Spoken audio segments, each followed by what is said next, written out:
ध्ये TV के daily MCQ programme में आप सभी का स्वागत है।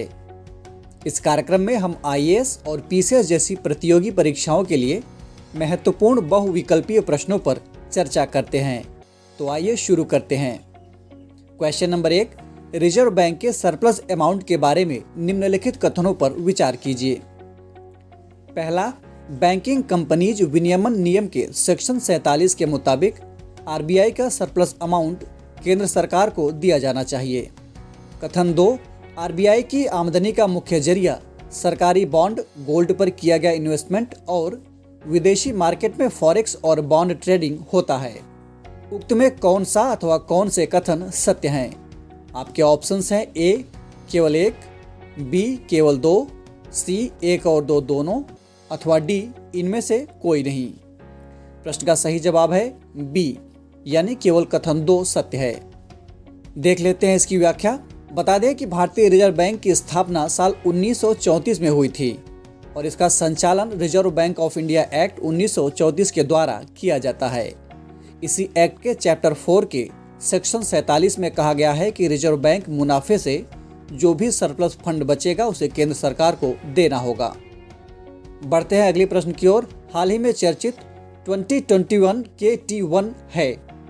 आपके ऑप्शंस हैं ए एक क्षुद्र ग्रह, बी कारगिल के पास स्थित एक पहाड़ी चोटी, सी चीन द्वारा निर्मित एक रोबोटिक हथियार, अथवा डी कछुए की एक नई प्रजाति। इस प्रश्न का सही जवाब है ऑप्शन ए एक क्षुद्र ग्रह। देख लेते हैं इसकी व्याख्या। अमेरिकी अंतरिक्ष एजेंसी नासा के मुताबिक 2021 के T1 नाम का एक विशालकाय एस्टेरॉयड यानी क्षुद्र ग्रह 1 जून को पृथ्वी के काफी पास से गुजरा था। उस वक्त नासा ने इसे खतरनाक श्रेणी में रखा था। रुक करते हैं अगले प्रश्न की ओर। भारतीय प्रतिस्पर्धा आयोग यानी सीसीआई के संबंध में निम्नलिखित कथनों पर विचार कीजिए। पहला, सीसीआई के संरचना में एक अध्यक्ष समेत 6 सदस्य शामिल होते हैं। और दूसरा, प्रतिस्पर्धा विरोधी समझौते और दुरुपयोग के मामलों में आयोग सकल कारोबार का अधिकतम 10% जुर्माना लगा सकता है। उक्त में कौन सा अथवा कौन से कथन सत्य हैं? आपके ऑप्शंस हैं ए केवल एक, बी केवल दो, सी एक और दो दोनों, अथवा डी इनमें से कोई नहीं। इस प्रश्न का सही जवाब है सी, यानी दोनों कथन सत्य हैं। इसकी व्याख्या देख लेते हैं। सीसीआई की संरचना में एक अध्यक्ष समेत 6 सदस्य शामिल होते हैं। भारतीय प्रतिस्पर्धा आयोग को गठित करने का मुख्य उद्देश्य प्रतिस्पर्धा पर प्रतिकूल प्रभाव डालने वाली पद्धतियों को रोकना और बाजार में प्रतिस्पर्धा को बढ़ावा देना है।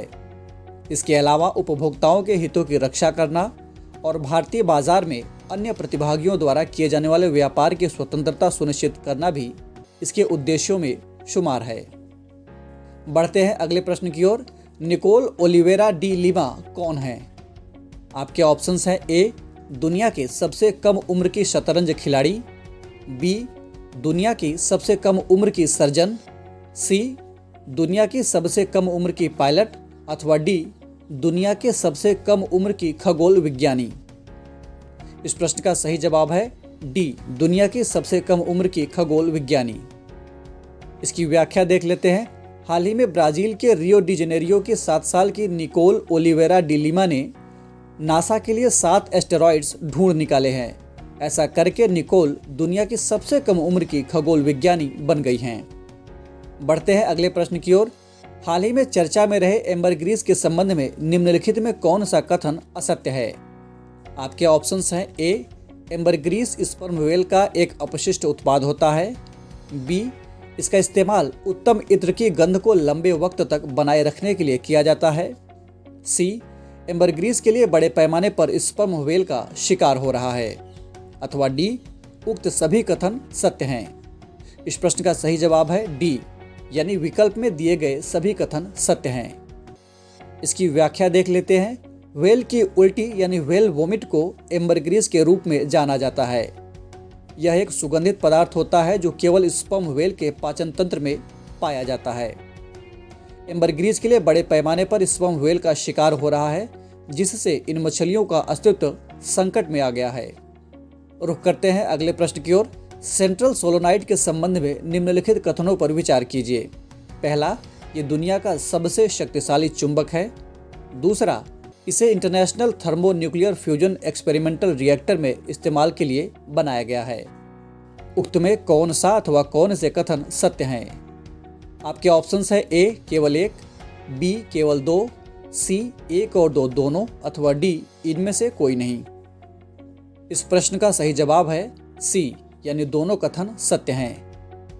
इसकी व्याख्या देख लेते हैं। ग्लोबल वार्मिंग और क्लाइमेट चेंज जैसे खतरों से निपटने के लिए नाभिकीय संलयन विधि से स्वच्छ ऊर्जा उत्पादन के लिए एक प्रोजेक्ट पर काम किया जा रहा है।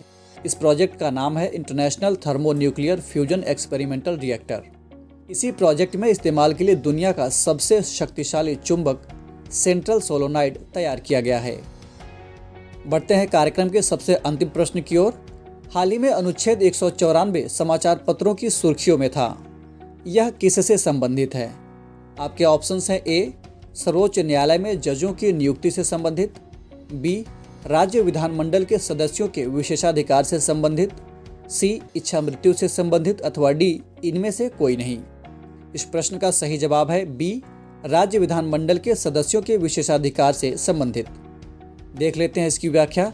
संविधान के अनुच्छेद 105 और 194 में क्रमशः संसद और राज्य विधानमंडल के सदनों, सदस्यों तथा समितियों को प्राप्त विशेषाधिकार उन्मुक्तियों का जिक्र किया गया है।